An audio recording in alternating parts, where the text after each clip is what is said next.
बौद्ध जिला कंटामाल ब्लॉक अंतर्गत मनमुंडारे अवस्थित सर्वपुरातन सुवर्ण मेरु मंदिर देवदत्तर स्वीकृति प्राप्त होइतिबे मध्य मंदिर एबे अवहेलित अवस्था पड़ी रही।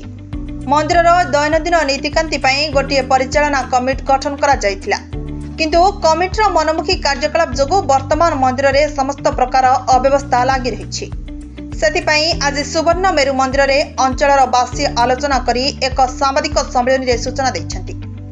मंदिर पाचेरी दीर्घ दिनरू भांगी जाइतिले मध्य परिचालना कमिटीर मनमुखी कार्य जोगु उक्त पाचेरी निर्माण होई पारु नाही, जहा द्वारा मंदिर भितरे बुला कुकुर गाई घुसरी और असामाजिक व्यक्ति आड़ास्थली पलटिछि।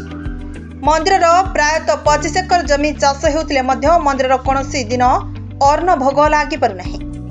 चाष जमी और मंदिर जमी रे अवस्थित थिबा स्टॉल गुड़िकर कर आदाय करा जाउछि सत, किंतु दीर्घ वर्ष हेबो कोनोसी प्रकार आय व्ययर हिसाब लोकलोचन को अना जाउ नाही। मंदिर कोनोसी प्रकार उन्नतिमूलक कार्य हेउ नाही। सेथिपई सुवर्णपाली और मनमुंडा लोकंक सह बुद्धिजीवी महल रे असंतोष प्रकाश पाइछि। जिला प्रशासन और देवदत्तर विभाग यार उपयुक्त तदंत करी 15 दिन मध्यरे विहित कार्यानुष्ठान ग्रहण करबाकू सांबादिक सम्मेलन मध्यरे ग्रामवासी सूचना दैछन्ति। बौद्धरू अभिमन्यु नायक रिपोर्ट प्रतीक्षा न्यूज।